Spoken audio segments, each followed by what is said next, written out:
Cantonment Congress party అభ్యర్థిగా శ్రీ గణేష్ని ప్రకటించింది Congress party. గతంలో అసెంబ్లీ ఎన్నికల టైంలో గద్దర్ కూతురు వెన్నెల గారు ఇక్కడ నుంచి పోటీలో ఉన్నారు. ఒకసారి వాళ్ళ రియాక్షన్ తీసుకుందాం. శ్రీ గణేష్కి ప్రకటించింది కాంగ్రెస్ పార్టీ టికెట్. అక్కడ ఏం చెప్పదలుచుకున్నారు, ఎట్లా అనిపిస్తుంది? కాంగ్రెస్ పార్టీ నిర్ణయమే ఖచ్చితంగా మేము కాంగ్రెస్ కార్యకర్తలుగా ముందుకు తీసుకెళ్ళిపోయి కాంగ్రెస్ పార్టీని గెలిపించడమే అందరి నిర్ణయం అని నేను అనుకుంటున్నాను. ముందుగా నేను చెప్పినట్టు ఎలక్షన్స్కి నేను వచ్చే ముందు మా నాయన గద్దరన్న నేను బరిలో ఉంటాను, ఎవరు ఓటు వేయకపోయినా నా ఓటు నేను వేసుకుంటాను అనే స్ఫూర్తితో ఓడినా గెలిచినా నాకు ఏఐసిసి నుంచి రాహుల్ గాంధీ గారు, సోనియా గాంధీ గారు, ప్రియాంక ఖర్గే గారు, అట్లాగే మనకి ఇక్కడ నుంచి రేవంత్ అన్న, బట్టి అన్న, సీతక్క వాళ్ళ సపోర్ట్తో నేను టికెట్ తీసుకొని ముందుకు వచ్చిన.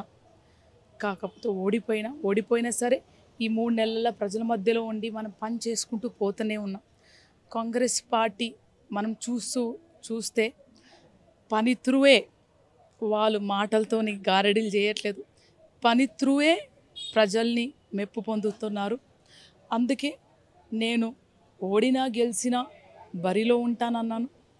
తర్వాత చాలా దురదృష్టవశాత్తు చెల్లె లాస్ట్లో చనిపోతే మళ్ళీ బై ఎలక్షన్స్ రావడం, ఎలక్షన్స్లో చర్చ వెన్నెలకు ఇస్తారా, ఎవరికి ఇస్తారంటే అప్పుడు కూడా చెప్పాను నేను ఇది అవకాశం అనుకోవట్లేదు, బాధ్యత అనుకుంటున్నాను. చెల్లి చనిపోయింది, చాలా బాధాకరం.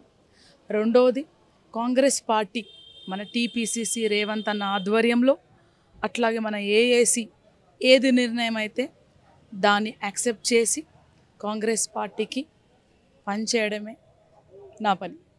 సో అంటే ఎట్లా చూడొచ్చు వెన్నెల గారిని? కాంగ్రెస్ ప్రభుత్వం వచ్చింది రాష్ట్రంలో. గతంలో మీకు టికెట్ కేటాయించినప్పుడు అసలు కాంగ్రెస్ పార్టీ అధికారంలోకి వస్తుందా రాదా అనే అంచనాలు, చాలా చర్చలు జరిగినాయి. కానీ ఇప్పుడు అధికారంలో ఉంది, ఇప్పుడు కేటాయించాలి వెన్నెలకి అని గద్దర్ అనుచరులు, అభిమానులు చాలామంది కోరుకుంటున్నారు. మరి ఎట్లా ఇది?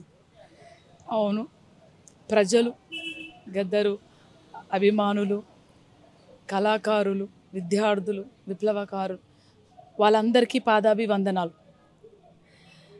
ఖచ్చితంగా మీరు అన్నట్టు గద్దరన్నకు మళ్ళా అవకాశం ఇవ్వాలి అని మీ మాట అయినప్పుడు మనము కాంగ్రెస్ పార్టీ వాళ్ళు ఎందుకు ఇవ్వలేదు, ఇస్తే ఏమవుతుంది, ఇవ్వకపోతే ఏమవుతుంది అని ఒక అనాలిసిస్ చేసుకొని నాకు ఇవ్వలేదు అనుకుంటున్నాను. వాళ్ళు ఇంకోటి కూడా ఏమైనా మర్యాదపూర్వకంగా మనం ఇంకేమైనా ఇస్తే బాగుంటుందా అనుకుంటా ఉండొచ్చు, అది నాకు చెప్పలేదు కూడా, నేను అడగలేదు కూడా. కాకపోతే నేను స్వతగా ఏమనుకుంటున్నానంటే, మనం ఒక పార్టీకి వచ్చినప్పుడు ఆ పార్టీ సిద్ధాంతాలు, కట్టుబాట్లను మనం ముందుకు తీసుకొని పోవాలి అనేది మా నాన్న దగ్గర నేర్చుకున్నాను. చివరి వారికి ఆయన ఏ పార్టీని అయితే ఎంచుకున్నాడో ఆ సిద్ధాంతాన్ని ప్రజల కోసం ముందుకు తీసుకొని పోయాడు. కాబట్టి నేను గద్దరన్న అభిమానులకు, యావత్ తెలంగాణ ప్రజలకు, కళాకారులకు, ఉద్యమకారులకు, విప్లవకారులకు, దళిత సంఘాలకు, మన జర్నలిస్టులకు, అక్కలకు, అమ్మలకు కోరేది ఒకటే ఏంటంటే, యుద్ధంలో పైకెక్కడం దిగడం అన్ని అనివార్యం. సో ఇది కూడా ఒక యుద్ధమే అనుకుంటున్నాను. నన్ను అవమానించారు, గద్దరన్నని అవమానించారని నేను అనుకోవట్లేదు. ఎందుకంటే రేవంత్ అన్న గెలిచిన తర్వాత నాన్నని, గద్దరన్నని ఏ విధంగా ముందుకు తీసుకొని పోయి తను స్వతగా చెప్పాడు, నేనైతే పాలిటిక్స్లో ఇంకా నేను ఉండను అన్నప్పుడు నాకు గద్దరన్నతో మాట్లాడితే 1000 ఏనుగుల బలం వస్తుందని చెప్పినాడు. అంటే ఆ స్థాయికి వచ్చినాక చాలామంది పాలిటిక్స్లో ఒప్పుకోరు, కానీ అంత డౌన్ టు అర్త్ అన్న ఒప్పుకొని గద్దరన్న పాట, ఆట, మాట అనే సిద్ధాంతం ఈ ఒక్క 2-3 రోజుల కోసం కాదు, చిరకాలం మిగిలిపోవాలనే బాట వేస్తున్నానన్న వ్యక్తికి మనం మర్యాద ఇచ్చి ఆ మర్యాద పూర్వకంగా దీన్ని యాక్సెప్ట్ చేయాలని కోరుతున్నాను. అండ్ ఎప్పుడు నేను మీ బిడ్డగా, మీ చెల్లగా, గద్దరన్న బిడ్డగా I will be the voice of the people as my father have done. Congress party ప్రచార సభలో కావచ్చు, వేదికలలో కావచ్చు, బహిరంగ సభల్లో కావచ్చు, గద్దర్ది కీలక పాత్ర. తన ఆటపాటలతో, డ్యాన్సులతో అందరినీ ఉర్రూతలూగించిండు. కాంగ్రెస్ అధికారంలో రావడానికి గద్దర్ది కీలక పాత్రని చాలామంది మాట్లాడుకుంటారు. కాంగ్రెస్ పార్టీ ఏ విధంగా న్యాయం చేస్తుంది గద్దర్కి ఇప్పుడు? మొదటిగా తెలంగాణ ఉద్యమం, కళాకారులు, విప్లవకారులు, ఉద్యమకారులు, దళిత సంఘాలు, ప్రజలు వాటన్నిటికీ ఒక పాటతో కళారంగాన్ని తెలంగాణకి మరో రూపం ఇచ్చి తెలంగాణ సాధించింది గద్దరన్న.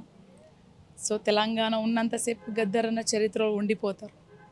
అట్లాగే తెలంగాణ వచ్చిన తర్వాత మా నీళ్ళు మాకు, మా భూములు మాకు, మా ఉద్యోగాలు మాకు, మా పాలన మాకు కావాలనేది వచ్చిన తెలంగాణ 10 ఏళ్ళు చూసాం.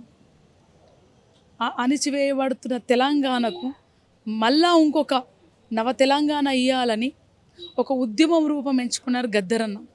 దాంట్లో భాగంగానే కాంగ్రెస్ పార్టీ ఏదైతే డెమోక్రటిక్ పార్టీ, భారత రాజ్యాంగాన్ని రక్షించాలని ఒక నినాదంతో ముందుకెళ్తున్న పార్టీని, అట్లాగే రాహుల్ గాంధీ ఆధ్వర్యంలో నడుస్తున్న సోనియా గాంధీ, ప్రియాంక గారి తన లైఫ్ని ప్రజలకు పెట్టి రోడ్డు మీద ప్రజల కోసం ఏ విధంగా నిర్విరాంగా పనిచేస్తున్న రాహుల్ గాంధీ స్పిరిట్ని మెచ్చుకొని నాన్న కాంగ్రెస్కి సపోర్ట్ చేస్తూ definitely other alternative to the BRS is only the Congress, right. వాళ్ళు అందించినట్టు చిన్న ఒక కట్టు ఉంటే కట్ట పక్కన ఏమంటారు, చిన్నదాని పక్కన పెద్ద గీత గీ అంటారు కదా. సో మనము ఆ నయవంచకన పాలనని దించాలంటే Congress party, a democratic party which has been supporting, which has been working for the people at the ground level, వాళ్ళకి సపోర్ట్ చేస్తూ మన తెలంగాణకి ఖచ్చితంగా మన సమాజాన్ని ఏర్పరచాలని సపోర్ట్ చేసుకుంటూ వచ్చారు. సో దాని ఖచ్చితంగా ఏఐసిసి రాహుల్ గాంధీ గారు కానీ, సోనియా గాంధీ గారు కానీ, ప్రియాంక, మన ఠాక్రే, ఖర్గే గారు కానీ, ఇక్కడ కంప్లీట్ కాంగ్రెస్ అధిష్టానం, మన అధిష్టానం, రేవంత్ అన్న, భట్ అన్న, సీతక్క, పొన్నం ప్రభాకర్ గారు, ఉత్తమ్ కుమార్ రెడ్డి గారు, రైట్, మనం అందరూ చర్చించి ఎక్కడైనా గద్దరన్న పేరు, ఆయన ఆశయాన్ని ముందుకు తీసుకుపోయారు. వాళ్ళు ప్రాక్టికల్గా ఏం చెప్తున్నారు, ఏం చేస్తున్నారు, నివాళి ఏమన్నారంటే గద్దరన్న స్తూపాలు పెడతాం, గద్దరన్న పాట నిలబడతాం, గద్దరన్న చివరిగా ఏం చెప్పంటే ఏమన్నాడంటే మా నీళ్ళు మాకు, మా భూములు మాకు, మా పాలన మాకు, మా ఉద్యోగాలు అవన్నీ చేస్తామన్నారు. కాబట్టి అవన్నీ చేసే భాగంలోనంటే అవి చేస్తే వెన్నెలకు సీట్ ఇచ్చినా ఏమైనా పర్లేదు, ఎందుకంటే గద్దరన్న సిద్ధాంతం, గద్దరన్న ఆశయం ఖచ్చితంగా ముందుకెళ్తుంది. సో ఎట్లా చూడవచ్చు, చివరిగా చెప్పండి, వెన్నెల గారిని గవర్నమెంట్లో, కాంగ్రెస్ ప్రభుత్వంలో ఏ హోదాలో చూడబోతున్నాం? మొదటిగా నేను కార్యకర్తగా ముందుకెళ్తూనే ఉంటాను. గద్దరన్న ఆశయం గుండెలో పెట్టుకొని కాంగ్రెస్ పార్టీ జెండా ఎత్తుకొని ముందుకెళ్తున్నాను. సో వాళ్ళు ఖచ్చితంగా వెన్నెలని అసెంబ్లీలో కూర్చోబెడతారని నేను అనుకుంటున్నాను. గద్దరన్న వాయిస్ నా రూపంలో అసెంబ్లీలో వినిపిస్తారు.